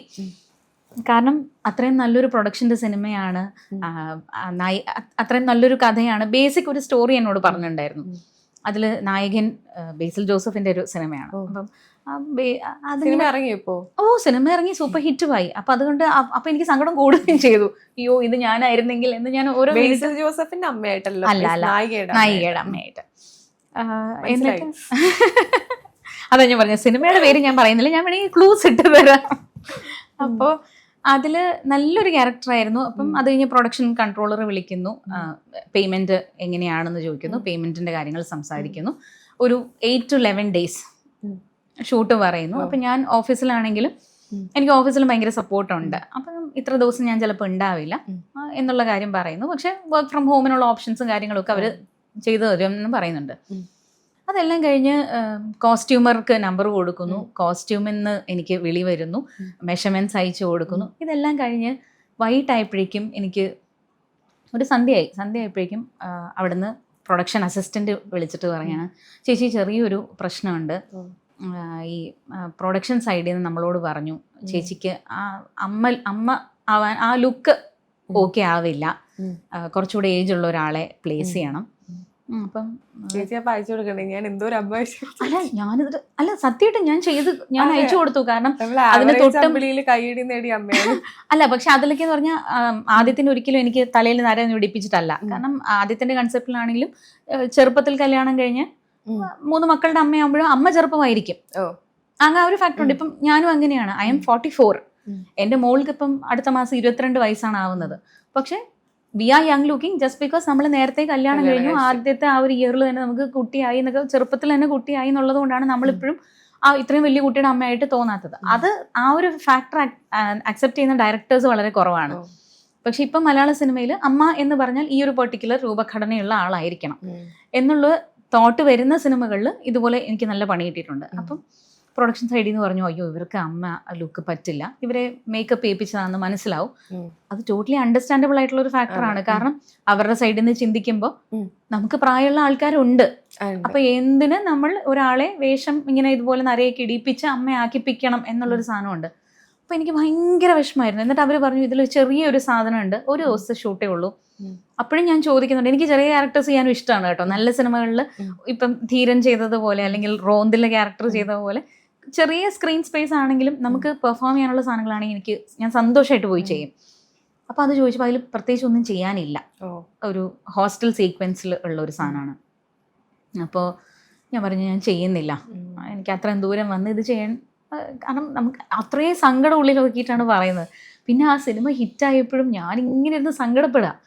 അപ്പം ഹസ്ബൻഡ് എന്നോട്, ഇപ്പം ഹസ്ബൻഡിൻ്റെ സപ്പോർട്ട് കാര്യം ചോദിച്ചപ്പോഴാണ് പുള്ളി എൻ്റെ അടുത്തിരുന്ന് പറഞ്ഞത്, നന്ദു നിനക്കുള്ളതാണെങ്കിൽ എങ്ങനെയാണെങ്കിലും അത് നിനക്ക് തന്നെ വരും, അപ്പം നീ വിഷമിക്കാതിരിക്കും, നിന്റെ സമയം ആവുന്നേ ഉണ്ടാവുള്ളൂ. അപ്പം അതുകൊണ്ട് ഞാൻ പറഞ്ഞു, എന്നാലും ഇത്രയും സിനിമ ഇത്രയും ഹിറ്റല്ലേ, ഇത് കണ്ടിരുന്നെങ്കിൽ ആൾക്കാർ എന്നെ എന്തായാലും ഓർക്കും. കാരണം അതിൽ അമ്മമാരെയൊക്കെ നമുക്ക് ഓർമ്മയുണ്ട്, എന്തായാലും എന്നെ ഓർക്കും. നമ്മളെ ഏതൊരു ആക്ടറിൻ്റെയും ആഗ്രഹം എന്താണ്, നമ്മൾ ചെയ്തൊരു ക്യാരക്ടർ കണ്ടിട്ട് ആൾക്കാർ നമ്മളെ ഓർക്കണം, ഐഡന്റിഫൈ ചെയ്യണം, ആ ഒരു ക്യാരക്ടറിനെ ഓർക്കണം. നേരത്തെ നമ്മള് ദൃശ്യം 2 കുറിച്ച് പറഞ്ഞു. എങ്ങനെയുണ്ടായിരുന്നു? ലാലേട്ടനെ കണ്ടോ? ഇല്ല, ലാലേട്ടനെ കാണാൻ പറ്റിയില്ല. കാരണം അതെനിക്ക് ഭയങ്കര സങ്കടമുള്ളൊരു കാര്യമായിരുന്നു. ഹെവി കോവിഡ് ടൈമിലാണ് ദൃശ്യം 2 ഷൂട്ട് നടക്കുന്നത്. പക്ഷെ അവണ് പേഴ്സണൽ നോട്ട്, ഒരു വളരെ പേഴ്സണൽ ഒരു കാര്യത്തിന് വേണ്ടി അദ്ദേഹത്തിന് ഈ അടുത്തിടയ്ക്ക് കാണാൻ പറ്റി. അത് ഫാമിലി ഒരു മീറ്റിംഗ്, ഹസ്ബൻഡിന്റെ കൂടെ പോയി ഞാൻ മീറ്റ് ചെയ്തതാണ്. അപ്പോൾ അന്ന് തന്നെ നമുക്കിങ്ങനെ എന്താ പറയണേ, ലാലേട്ടൻ ഒരു ഓറ, ചുറ്റുമുള്ള ഒന്നും കാണാൻ പറ്റില്ല എന്ന് പറയണ പോലെ ആ ഒരു ഫീലിംഗ് തന്നെ. സത്യം. കാരണം ഞാനിങ്ങനെ ഓസ്ട്രക്കായിട്ട് ഇരിക്കുകയാണ്. കാരണം നമ്മള് സ്വപ്നമാണോ സത്യമാണോ എന്നൊന്നും പറയാൻ പറ്റില്ലല്ലോ. ലാലേട്ടനെ പോലുള്ള ആള് ഇത്രയും വളരെ ഒരു എന്ത് മനുഷ്യനാണ് എന്ന് തോന്നിപ്പോ. ദൃശ്യം 3 ഞാൻ എൻ്റെ ക്യാരക്ടർ കാണൂല, കാരണം 2 അതങ്ങ് പറഞ്ഞു തീർന്നു പോയല്ലോ. നീ ജിത്തു സാർ ഇന്റർവ്യൂ എങ്ങാനും കണ്ടിട്ട് നമുക്ക് ഇവരുടെ ക്യാരക്ടറിനെ ഒന്ന് ഡെവലപ്പ് ചെയ്താലോ എന്ന് തോന്നിയാൽ, ലൂസിഫറിൽ ടൊവിനോ പറയുന്ന പോലെ ഹെലികോപ്റ്റർ പൊട്ടിച്ചപ്പോൾ ഞാൻ മരിച്ചില്ല, ഞാൻ ചാടി പോലെ. അല്ല, ഇനി വീണ്ടും വേണമെങ്കിൽ ഒന്ന് ചോദ്യം ചെയ്യാൻ ഞങ്ങളെയൊക്കെ ഒന്ന് കോടതിയിലേക്ക് വിളിപ്പിക്കാന്നുള്ളതേ ഉള്ളൂ. അങ്ങനെയാണെങ്കിൽ ഞങ്ങൾക്ക് ക്യാരക്ടർ പ്ലേസ്മെന്റ് കിട്ടും. ദൃശ്യം 2 ഭയങ്കര ഇതുപോലെ ഒരു ഫ്രണ്ട് വഴി ജിത്തു സാറിനെ, ഞങ്ങളുടെ സാറിനെയും ഒരു കോമൺ ഫ്രണ്ടും ഉണ്ട്, ഫാമിലി ഫ്രണ്ടാണ്. അപ്പം അദ്ദേഹമാണ് എൻ്റെ പ്രൊഫൈൽ ജിത്തു സാറിനെ കാണിക്കുന്നത്. അങ്ങനെയാണ് ഞാൻ ദൃശ്യം 2 വരുന്നത്. അപ്പം ലാലേട്ടനെ ഒന്നും കാണാൻ നിവർത്തിയില്ല. കാരണം പല പോർഷൻസും അവർ ഈ കോടതി ഫാനാണോ? പിന്നെ അയ്യോ, ലാലേട്ടൻ ഫാനാണോ വെച്ചാൽ ലാലേട്ടൻ്റെ മമ്മൂക്കയുടെ ഒക്കെ ഫാനാണ്. കാരണം നമ്മൾ ഈ പുറമേ നിന്ന് നോക്കുമ്പോൾ നമുക്ക് ഇവരുടെ ക്യാരക്ടേഴ്സിനെ വെച്ചല്ലേ നമ്മൾ കാണുള്ളൂ. പക്ഷെ നമ്മൾ ഈ സിനിമയിൽ വന്ന് നിന്നിട്ട് നമ്മൾ ഇതിൽ കിടന്ന് അനുഭവിക്കുന്ന, നമ്മൾ എത്രത്തോളം എഫേർട്ട് ഒരു ചെറിയ ക്യാരക്ടറിന് പോലും എടുക്കുന്നു എന്ന് കാണുമ്പോൾ നമുക്ക് മനസ്സിലാവും ഇവരൊക്കെ ഇത്രയും വർഷമായിട്ട് ഇതിൽ നിൽക്കണം എന്നുണ്ടെങ്കിൽ മടുപ്പില്ലാതെ. അതെ, അവരൊക്കെ എന്ന് പറഞ്ഞാൽ ഡെയിലി എന്ത് പാഷനറ്റ് ആണെന്നറിയാമോ, അവരൊക്കെ അപ് ടു ഡേറ്റ് ആണ്, അവരവരുടെ ക്യാരക്ടേഴ്സിന് വേണ്ടി എത്ര ഹോംവർക്ക് ചെയ്യാനും റെഡിയാണ്. അപ്പോൾ അതൊക്കെ എന്ന് പറഞ്ഞാൽ നമുക്ക് ആരാധന തോന്നിപ്പിക്കുന്ന ഫാക്ടേഴ്സ് തന്നെയാണ്. കാരണം അല്ലെങ്കിൽ ഈ ഒരുപാട് കോമ്പറ്റീഷൻ ഉള്ള ഫീൽഡാണ് സിനിമ എന്ന് പറയുന്നത്. അതിൽ ഇപ്പോഴും ഇത്രയും വർഷമായിട്ടും രണ്ട് നെടും തൂണുകൾ പോലെയൊക്കെ നിൽക്കുക എന്ന് പറയുന്ന ഒന്നും ചില്ലറ കാര്യമൊന്നും അല്ല. അത് ടോട്ടൽ ഇൻസ്പിറേഷണൽ ഫാക്ടേഴ്സ്. അയ്യോ, അവരെയൊക്കെ കാണാൻ പറ്റുന്നത് തന്നെ ഭയങ്കര ഭാഗ്യമായിട്ടാണ് ഞാനൊക്കെ വിചാരിച്ചിട്ടുള്ളത്. ഇപ്പൊ ലാലേട്ടന്റെ കാര്യം പറഞ്ഞു. കഴിഞ്ഞ ദിവസം വേറൊരു വലിയ സന്തോഷം ഉണ്ടായി. സ്ഥാനാർത്ഥി ശ്രീകുട്ടൻ സിനിമ ഉണ്ട്, മമ്മൂക്ക അതെ അതെ അതെ അതെ സിനിമ കൊള്ളാം, അടിപൊളിയാണ് എന്ന് പറഞ്ഞു. അതെ അതെ അതെ മമ്മൂക്ക സിനിമ കണ്ടിട്ട് അജുനാണ് മെസ്സേജ് അയച്ചിരിക്കുന്നത്. ഞങ്ങൾക്കൊക്കെ ഒരു എന്താ പറയാ നാഷണൽ അവാർഡ് കിട്ടിയത് ഒരു പ്രതീതിയാണ്. കാരണം അത്രയും മമ്മൂക്കയാണ് പറയുന്നത്. അതെ, മമ്മൂക്കെ പോലുള്ള അത്രയും സീനിയർ ഒരാൾ ആ സിനിമ കണ്ടിട്ട് നന്നായിട്ടുണ്ടെന്ന് പറയുമ്പോൾ ആള് എന്താ പറയണേ, എല്ലാം അപ് ടു ഡേറ്റ് ആയിട്ട് കാണുന്നുള്ള ആളാണ്. അദ്ദേഹത്തിനെ പോലെ ഒരാൾ ഈ സിനിമ നല്ലതാണ് എന്ന് പറയുമ്പോൾ നമ്മളെ അദ്ദേഹം സ്ക്രീനിൽ കണ്ടു. അത് തന്നെ വലിയൊരു കാര്യമാണ്. എന്നെയൊക്കെ സംബന്ധിച്ച് എന്നെ സ്ക്രീനിൽ മമ്മൂക്ക കണ്ടു. അതിൽ നമുക്ക് ഭയങ്കര സന്തോഷമുണ്ട്. അവരെ പോലുള്ള ആൾക്കാർ ഇത് കണ്ടിട്ട് നല്ലതാണെന്ന് പറയുമ്പം ഒബ്വിയസ്ലി നമുക്ക് ഭയങ്കര സന്തോഷമുള്ള ഫാക്ടേഴ്സ് ആണ്. അപ്പം എല്ലാ കുറേ സിനിമകളുണ്ട് ഇതുപോലെ ചർച്ച ചെയ്യപ്പെടേണ്ട സിനിമകൾ, പക്ഷേ ആൾക്കാരിലേക്ക് കൃത്യസമയത്ത് എത്തിപ്പെടാത്ത സിനിമകൾ. അങ്ങനെയുള്ള ഒരുപാട് സിനിമകളുണ്ട്. അത് മലയാളത്തിൽ മാത്രമല്ല കേട്ടോ, തമിഴിലും ഒരുപാട് നല്ല സിനിമകൾ അങ്ങനെ ഇറങ്ങാറുണ്ട്. നമ്മളിപ്പോ അമ്മ റോളുകൾ ചെയ്തു, കോമഡി ചെയ്തിട്ടുണ്ടായിരുന്നു. അപ്പോൾ ഒരു സിനിമയിലാണ് ഏറ്റവും കൂടുതൽ കോമഡി ആയിട്ട് ചെയ്തിട്ടുണ്ടായിരുന്നു. ഇപ്പൊ റോന്തില് ഒരു നമുക്ക് ദേഷ്യപ്പെടുന്ന ഒരു ക്യാരക്ടർ വന്നു. അതെങ്ങനെയായിരുന്നു? ഷാഹി കബീർ ഡയറക്റ്റ് വിളിക്കായിരുന്നു ആ സിനിമ. ഇതുപോലെ അതാണ് ലക്ക് ഫാക്ടർ. ഇപ്പം നമ്മൾ ചില എന്താ പറയണേ സങ്കട കാര്യങ്ങൾ വരുമ്പോൾ ഇതെന്താ എനിക്ക് മാത്രം ഇങ്ങനെ എന്ന് ഞാൻ ചിന്തിച്ചിട്ടുണ്ട്. വൈ മീ എന്ന് നമ്മൾ ചിന്തിക്കും. ഇതെല്ലാം എനിക്ക് മാത്രമാണല്ലോ സംഭവിക്കുന്നത്, ഇത് എന്താ എനിക്ക് പറ്റുന്നത് എന്ന് ചിന്തിച്ചിട്ടുണ്ട്. എല്ലാവരും ചിന്തിക്കും. പക്ഷെ നല്ല കാര്യം വരുമ്പോൾ നമ്മൾ എന്താ അങ്ങനെ ചിന്തിക്കാറുണ്ടോ എന്നുള്ളതൊരു വലിയ ക്വസ്റ്റ്യൻ ഉണ്ട്. അപ്പം റോന്ത എനിക്ക് അങ്ങനെ വന്നാണ്. അപ്പം എൻ്റെ ഹസ്ബൻഡ് പറഞ്ഞാണ്, ഇപ്പം നീ എന്താ വൈ മീ എന്ന് ചിന്തിക്കാത്തത്. കാരണം ഷൂട്ടിൻ്റെ തലേദിവസമാണ് എന്നെ ആ സിനിമയിലേക്ക് വിളിക്കുന്നത്. എന്തോ ടെക്നിക്കൽ കാരണങ്ങൾ കാരണം അവർ ആദ്യം കാസ്റ്റ് ചെയ്തിരുന്ന ആൾക്ക് എത്തിപ്പെടാൻ പറ്റാതെയോ അങ്ങനെ എന്തോ ടെക്നിക്കൽ ഇഷ്യൂ കാരണം ആണ് എനിക്ക് റോന്തിലെ ക്യാരക്ടർ കിട്ടുന്നത്. അപ്പോൾ അതിലെ ചീഫ് ഷെല്ലി, അദ്ദേഹത്തിനോട് ഞാൻ ക്രിസ്റ്റി എന്നുള്ള പടം ചെയ്തിട്ടുണ്ട്. വളരെ ചെറിയൊരു ക്യാരക്ടറാണ്. പക്ഷേ ക്രിസ്റ്റിയിലെ പരിചയം വെച്ചിട്ട് ഷെല്ലി പെട്ടെന്ന് എന്നെ ഒരു ദിവസം വിളിച്ചിട്ട് സാരി കൊടുത്തിട്ട് പൊട്ട് വയ്ക്കാത്ത ഫോട്ടോസ് ഉണ്ടെങ്കിൽ, കാരണം ക്രിസ്ത്യൻ ക്യാരക്ടറാണ്, ഒരു പൊട്ട് വെച്ച് കഴിയുമ്പോൾ ടിപ്പിക്കൽ ഹിന്ദു ക്യാരക്ടർ ലുക്കാണ് എനിക്ക് വരുന്നത്. അപ്പോൾ പൊട്ട് വയ്ക്കാത്ത ഫോട്ടോസ് ഉണ്ടോ എന്ന് ചോദിക്കുന്നു. അങ്ങനെയുള്ള ഫോട്ടോ തപ്പി ഞാൻ അയച്ചു കൊടുക്കുന്നു. അപ്പം ഞാൻ ഹസ്ബൻഡിനോടും പറയുന്നുണ്ട് ഇങ്ങനെ ഒരു സംഭവം വന്നിട്ടുണ്ട്, പക്ഷേ ഷൂട്ട് നടക്കുന്ന ഇരുട്ടിയിലാണ്, ചിലപ്പോൾ പോകേണ്ടി വരും, വരികയാണെങ്കിൽ പെട്ടെന്ന് വരേണ്ടി വരും എന്ന് മാത്രമാണ് ഷെല്ലി എന്നോട് പറഞ്ഞത്. ഹസ്ബൻഡ് എന്നോട് പറഞ്ഞില്ല. ആള് രാത്രിത്തേക്ക് ഒരു ടിക്കറ്റ് ബുക്ക് ചെയ്തിട്ടു ബസ്സിന്. എന്നോട് പറഞ്ഞിട്ടുണ്ടായിരുന്നില്ല. കിട്ടിയില്ലെങ്കിൽ നമുക്ക് ക്യാൻസൽ ചെയ്യാമല്ലോ, എനിക്കൊരു ഹോപ്പ് തരണ്ടെന്ന് വിചാരിച്ചിട്ടായിരിക്കും. പക്ഷെ ആൾക്ക് എന്തോ പ്രതീക്ഷയുള്ളത് പോലെയാണ് ആൾ ടിക്കറ്റ് ബുക്ക് ചെയ്തത്. എന്നിട്ട് ഈ പറഞ്ഞ പോലെ വൈകിട്ട് 5 മണി വരെ എനിക്ക് കോളും കാര്യങ്ങളും ഒന്നുമില്ല. അപ്പം ഞങ്ങൾ കിഷ്കിന്ത കണ്ടു ഇറങ്ങിയിരിക്കുന്ന സമയമാണ്. പിറ്റേ ദിവസം എന്തോ പബ്ലിക് ഹോളിഡേ, ഗാന്ധി ജയന്തി. അതിന് അപ്പം ഞങ്ങൾ ഫാമിലി ബുക്ക് ചെയ്യാം, സിനിമയ്ക്ക് ബുക്ക് ചെയ്യാൻ പറഞ്ഞ് സിനിമ ബുക്ക് ചെയ്ത് കഴിഞ്ഞ് ഉടനെ എനിക്ക് ഷെല്ലിയുടെ മെസ്സേജ് വരികയാണ്, കോസ്റ്റ്യൂം ഡിപ്പാർട്ട്മെന്റിൽ നിന്ന് വിളിക്കും. കാരണം ലാസ്റ്റ് മിനിറ്റ് ഇതായതുകൊണ്ട് സ്വന്തം കോസ്റ്റ്യൂം യൂസ് ചെയ്യേണ്ട അവസ്ഥ വരാറുണ്ട്. അപ്പം കോസ്റ്റ്യൂം ഡിപ്പാർട്ട്മെന്റിൽ നിന്ന് വിളിക്കും. മെഷർമെന്റ് ഒക്കെ ആണെങ്കിലും എന്തെങ്കിലും അയച്ചു കൊടുത്തേക്കണം. രാത്രി ഏത് വണ്ടിയാണോ കിട്ടുന്നത് അതിൽ കയറി ഇങ്ങ് പോന്നേക്കണം എന്ന് പറഞ്ഞിട്ട്. അപ്പം അത് കഴിഞ്ഞ ഉടനെ തന്നെ കോസ്റ്റ്യൂം ഡിപ്പാർട്ട്മെന്റിൽ നിന്ന് വിളിക്കുന്നു. പേസ്റ്റൽ ഷെയ്ഡ് സാരീസ് ഉണ്ടെങ്കിൽ ഒന്ന് കയ്യിലെടുക്കണം, ബ്ലൗസ് ഓപ്ഷൻസും എടുക്കണം, നമുക്ക് സ്റ്റിച്ച് ചെയ്യാൻ സമയം കിട്ടിയില്ലെങ്കിൽ റെഡിയാക്കണം എന്ന് പറഞ്ഞിട്ട്. അങ്ങനെ ഞാനൊരു 2 സൂട്ട് കേസ് സാധനങ്ങളും എടുത്ത് അന്ന് രാത്രി വണ്ടി കയറിപ്പോയി അഭിനയിച്ച സിനിമയാണ് റോന്ത്. അപ്പോൾ ഒബ്വിയസ്ലി ഷെല്ലിയുടെ റെക്കമെൻഡേഷൻ തന്നെയാണത്. അത് all thankful to Shelly for that. ജീവിതത്തിൽ ഏറ്റവും വലിയൊരു ദുഃഖം എന്തായിരുന്നു ഇത്രയും കാലത്തിനിടയിൽ ഉണ്ടായ ഏറ്റവും ഓർത്ത് ഇരിക്കുന്നൊരു ദുഃഖം? അല്ല, അത് അങ്ങനെ ഒരു ജനറലൈസ് ചെയ്ത് പറയാനായിട്ട് അങ്ങനെ ഒരു പെർട്ടിക്കുലർ ഇൻസിഡൻ്റ് ആയിട്ട് പറയാനായിട്ടൊന്നുമില്ല. കാരണം പേഴ്സണൽ ലോസസ് നമുക്ക് എപ്പോഴും ദുഃഖമുള്ള കാര്യങ്ങളാണ്. കാരണം എൻ്റെ ഗ്രാൻഡ് പാരൻസ്, പിന്നെ എൻ്റെ മദറിൻലോനെ ഞാൻ ഭയങ്കരമായിട്ട് മിസ് ചെയ്യുന്നുണ്ട്. കാരണം ഞാൻ ഏറ്റവും കൂടുതൽ നന്നായി കാണണമെന്ന് ആഗ്രഹിച്ച ഭയങ്കര മോഡേൺ ചിന്താഗതിയുള്ളൊരു മദറിൻലോ ആയിരുന്നു എനിക്ക് ഉണ്ടായിരുന്നത്. അപ്പം ഞാൻ ഇന്ന് ഈ പൊസിഷനിൽ നിൽക്കുന്നത് അമ്മ കണ്ടിരുന്നെങ്കിൽ നന്നായിരുന്നു എന്ന് എനിക്ക് ഭയങ്കര ഒരു ഇതുണ്ട്. അമ്മേനെ ഞാൻ ഭയങ്കരമായിട്ട് മിസ്സും ചെയ്യുന്നുണ്ട്. അല്ലാതെ നമുക്ക് തോന്നുന്നു നമ്മൾ പല സന്ദർഭങ്ങളിലും സോറി ഞാൻ അല്ല പിന്നെ നമ്മൾ വിചാരിക്കാത്ത കാര്യങ്ങൾ നമ്മൾ പറയുന്നത് മിസ്ഇൻ്റർപ്രറ്റ് ചെയ്ത് നമുക്ക് ശത്രുത ഉണ്ടാവുന്നത് അതൊക്കെ ഭയങ്കര ചേച്ചി ആ കരച്ചിൽ അറിഞ്ഞപ്പോ തന്നെ നമുക്ക് മനസ്സിലായി എത്രത്തോളം ഒരടുപ്പം ഉണ്ടായിരുന്നു. അല്ലല്ല അമ്മ was A very very cool person. ഭയങ്കര ചിൽ മോഡ്. ഒരു മദറിൻലോ ആയിരുന്നില്ല അമ്മ. എനിക്ക് ഭയങ്കര സ്പെഷ്യലാണ്. അപ്പോൾ ഇന്ന് ഉണ്ടായിരുന്നെങ്കിൽ ഫസ്റ്റ് ഡേ ഫസ്റ്റ് ഷോയ്ക്ക് എൻ്റെ ഹസ്ബൻഡ് വരാറില്ല, കാരണം തിരക്കിൻ്റെ ഇടയിൽ അദ്ദേഹത്തിന് വരാൻ പറ്റാറില്ല. പിന്നെ മോൾ ഇവിടെ ഇല്ല. പിന്നെ എൻ്റെ പേരൻസ് ആണെങ്കിലും ഈ തിരക്കിൻ്റെ ഇടയിൽ സിനിമ കാണാൻ ഇഷ്ടപ്പെടുന്ന ആൾക്കാരല്ല. അവർ വൈകിട്ടത്തെ ഷോയ്ക്ക് അവർ പോയിട്ട് കാണും, ഇല്ലെങ്കിൽ ഞങ്ങൾ മൂന്നുപേരും കൂടെ പിന്നെ പോയി കാണും. പക്ഷേ ഞാനിപ്പോഴും വിശ്വസിക്കുന്ന കണ്ണണ്ണ അമ്മ ഉണ്ടായിരുന്നെങ്കിൽ ഫസ്റ്റ് ഡേ ഫസ്റ്റ് ഷോയ്ക്ക് കുട്ടി ഞാൻ വരുന്നു എന്ന് പറഞ്ഞ് റെഡി ആയിട്ട് ഫസ്റ്റ് വരുന്ന ഒരാൾ അമ്മയായിരിക്കും. അതുണ്ട്, അമ്മേനെ ഭയങ്കരമായിട്ട് മിസ് ചെയ്യുന്നുണ്ട്. പിന്നെ നമ്മുടെ വിഷമം തോന്നുന്ന കാര്യങ്ങൾ എന്ന് പറഞ്ഞാൽ നമ്മൾ മനസ്സിൽ വിചാരിക്കാത്ത കാര്യങ്ങൾ, നമ്മൾ പറയാത്ത കാര്യങ്ങൾ ആൾക്കാർ പറഞ്ഞ് അത് മിസ്ഇൻ്റർപ്രറ്റ് ചെയ്യുക. അത് എന്താ പറയുക, നമ്മളോട് നേരിട്ട് ചോദിക്കാതെ മറ്റുള്ളവർ വഴി അറിഞ്ഞ കാര്യങ്ങൾ വഴി നമ്മളെ ഒന്ന് ജഡ്ജ് ചെയ്യുക, അതുവഴി നമ്മളോടൊരു ശത്രുത തോന്നുക. ബീങ് മിസ്അണ്ടർസ്റ്റുഡ് എന്നുള്ളൊരു സാധനം അത് ഭയങ്കര വിഷമമുള്ളൊരു കാര്യമാണ്. പിന്നെ നമുക്ക് വളരെ വേണ്ടപ്പെട്ട ആൾക്കാരിൽ നിന്ന് തന്നെ ബാക്ക് സ്റ്റാബിങ് കിട്ടുന്നത്, അത് അയ്യോ, അത് എൻ്റെ ലൈഫിൽ അങ്ങനത്തെ കുറേ ഇൻസിഡൻസ്. കാരണം വെച്ച് കഴിഞ്ഞാൽ എന്താ പറയണേ, നമ്മൾ ഫ്രണ്ട്ഷിപ്പിന് ഭയങ്കര വാല്യൂ കൊടുക്കും. നമ്മൾ അവർക്ക് വേണ്ടി പല കാര്യങ്ങളും ചെയ്യും. നമ്മളൊന്നും എന്താ പറയണേ, അത്രയും ഇമ്പോർട്ടൻസ് നമ്മൾ ആ ഒരു പേഴ്സണ് കൊടുത്തിട്ടുണ്ടാവും നമ്മുടെ ലൈഫിൽ. പക്ഷേ പീപ്പിൾ ചേഞ്ച്. അവരുടെ സാഹചര്യം മാറുന്ന അനുസരിച്ച് പുതിയ ഒരാൾ അവരുടെ ലൈഫിലേക്ക് വരുമ്പോൾ, അല്ലെങ്കിൽ എന്താ പറയണേ, അത് ഒരു മാനിപ്പുലേറ്റീവ് മോഡിലുള്ള ഫ്രണ്ട്ഷിപ്സിനായിരിക്കും കേട്ടോ കൂടുതലും അങ്ങനെ സംഭവിക്കുന്നത്. അത് എനിക്ക് തോന്നുന്നു എല്ലാവർക്കും ഇതിപ്പോൾ കേൾക്കുന്ന പലർക്കും അത് റിലേറ്റ് ചെയ്യാൻ പറ്റും, എല്ലാവർക്കും റിലേറ്റ് ചെയ്യാൻ പറ്റും. കാരണം നമ്മൾ അത്രയും ജെനുവിനായിട്ട് നിന്നിട്ടുള്ള ഫ്രണ്ട്ഷിപ്സ് പല പല റീസൺസിന് വേണ്ടിയിട്ട് നമ്മളെ പെട്ടെന്നൊരു ദിവസം ഒരു സ്ട്രേഞ്ചറാക്കി മാറ്റുക, അതൊക്കെ ഭയങ്കര വിഷമം തരുന്ന കാര്യങ്ങളാണ്. അത് അവരുടെ വാക്കുകൾ, പ്രവൃത്തികൾ, അത് ചിലപ്പം പുതിയൊരാളെ കണ്ട് നമ്മളെ ആ പുതിയൊരാൾ റീപ്ലേസ് ചെയ്യുന്നത് കൊണ്ടായിരിക്കാം.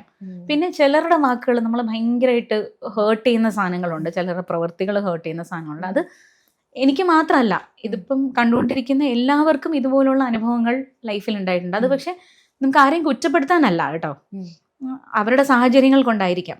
ഇനി എന്തൊക്കെയാണ് നമ്മുടെ ഭാവി പ്രോജക്ട്സ്? ഇപ്പം സിനിമ ആസ് സച്ച് ഞാൻ ഒന്നും കമ്മിറ്റ് ചെയ്തിട്ടില്ല. കാരണം വരുന്ന നല്ല പ്രോജക്ട്സ് എടുക്കുക എന്നുള്ളത് മാത്രമേ ഇപ്പം ചിന്തയിലുള്ളൂ. അതും ധീരനെ പോലെ അല്ലെങ്കിൽ റോന്ത് പോലെ 1-2 സീനാണെങ്കിലും ഒരു പെർഫോമൻസ് സ്പേസ് ഉള്ള സാധനങ്ങൾ ചെയ്യുക. പിന്നെ വെബ് സീരീസ് 2 ഇറങ്ങാനുണ്ട്, ഒരു സിനിമ ഇറങ്ങാനുണ്ട്. അതൊന്ന് KSFDCയുടെ പ്രോജക്റ്റാണ്, മുംത എന്നാണ് പേര്. അതൊരു ചർച്ച ചെയ്യപ്പെടേണ്ട ഒരു സിനിമയായിരിക്കും, കാരണം ഓൾ വിമൻ ക്രൂ ആയിരുന്നു. നമ്മുടെ എല്ലാ ഡിപ്പാർട്ട്മെൻറ്റ് ഹെഡ്സും ലേഡീസ്. അങ്ങനെ KSFDCയുടെ വിമൻ ഒരു എംപവർമെൻറ്റ് പ്രോജക്ട്സ് ആയിട്ട് വരുന്ന സാധനങ്ങളാണ് അതെല്ലാം. ഇതിനു മുമ്പ് വിക്ടോറിയ എന്നുള്ളൊരു സിനിമ അങ്ങനെ വന്നു, പക്ഷെ അതിലെ ക്യാമറമാനൊക്കെ ഒരു പുരുഷനാണ്. ഇതിൽ നമ്മൾ അങ്ങനെയല്ല, എല്ലാ ഡിപ്പാർട്ട്മെന്റ്സും ലീഡ് ചെയ്യുന്നത് സ്ത്രീകളാണ്. Director, camera, makeup, costume, everybody. അപ്പം ഭയങ്കര രസമുള്ളൊരു സെറ്റുമായിരുന്നു. അത് കാസർഗോഡ് അങ്ങ് ഉള്ളിലുള്ളൊരു സ്ഥലത്തായിരുന്നു. അപ്പം എനിക്ക് പുതിയൊരു ലാംഗ്വേജ് പഠിച്ച് ചെയ്യേണ്ടി വന്നു. ഒരു മുസ്ലിം ക്യാരക്ടറാണ്, പാത്തു എന്നാണ് എൻ്റെ ക്യാരക്ടറിന് പേര്. പഠിച്ചു, കാരണം സ്ക്രിപ്റ്റ് അങ്ങനെ എഴുതിയിരിക്കുന്നത്. അയ്യോ ഇപ്പൊ എൻ്റെ അടുത്ത് പറയരുത്, ഞാൻ വെള്ളം കുടിച്ചു പോകും. കാരണം അതിന് വേണ്ടിയിട്ട് നമ്മൾ പഠിച്ചു, അവിടെയുള്ള ആൾക്കാരുമായിട്ട് സംസാരിച്ച് അവിടെയുള്ള ലോക്കൽ ആൾക്കാരുടെ അടുത്ത് നിന്ന് ഞാനത് വോയിസ് നോട്ട് എഴുതി മേടിച്ചിട്ടുണ്ട്. അപ്പം അതിൽ തന്നെ കോമഡി എന്താണെന്ന് വെച്ച് കഴിഞ്ഞാൽ, കാസർഗോഡ് സ്ലാങ് സംസാരിക്കുന്ന അവിടുത്തെ സ്ലാങ്ങിൽ തന്നെ പല ഏരിയയിൽ പല ഡിഫറൻസ് ഉണ്ട്. അപ്പം ഞാൻ പഠിച്ച ആളെന്ന് പറഞ്ഞാൽ കാസർഗോഡ് ടൗണിൽ താമസിക്കുന്ന ഒരു പാർട്ടിയാണ്.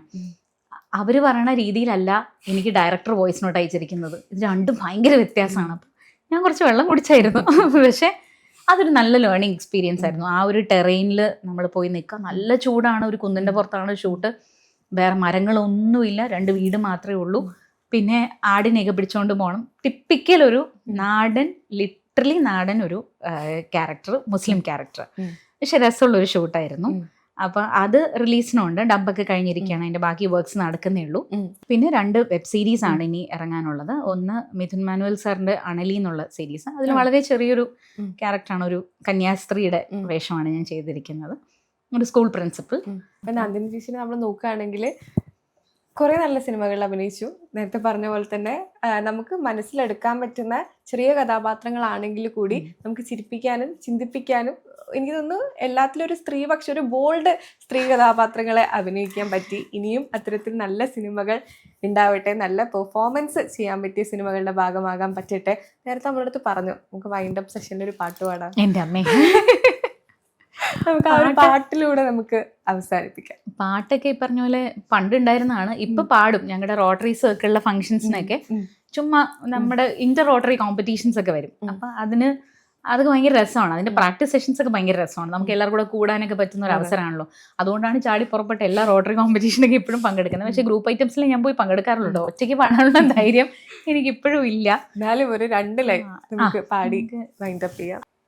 മോഹം കൊണ്ടു ഞാൻ ദൂരെ ഏതോ ഈണം പൂത്തനാൾ മധു തേടി പോയി നീളേ താഴെ തളിരാർന്നു പൂവനങ്ങൾ. മോഹം കൊണ്ടു ഞാൻ ദൂരെ ഏതോ ഈണം പൂത്തനാൾ മധു തേടി പോയി. നല്ല പാട്ടായിരുന്നു കേട്ടോ, ഇത്ര എക്സ്പെക്ട് ചെയ്തില്ല. അല്ല, ഇത് പ്രിപ്പയർഡ് അല്ല. ഞാൻ പഠിച്ചിട്ടൊക്കെ വന്നിരുന്നെങ്കിൽ ഇതിൽ നന്നായിട്ട് പാടി. എന്തായാലും താങ്ക് യു ചേച്ചി, thank you so much. Thank you so much. വളരെ സന്തോഷമുണ്ട്. കാരണം നമുക്ക് മനസ്സ് തുറന്ന് സംസാരിക്കാൻ പറ്റുന്ന ഒരു ഇൻ്റർവ്യൂ എന്ന് പറയുന്നത് ഭയങ്കര എന്താ പറയണേ, ഭയങ്കര ഇൻട്രാക്റ്റീവ് ആണ്.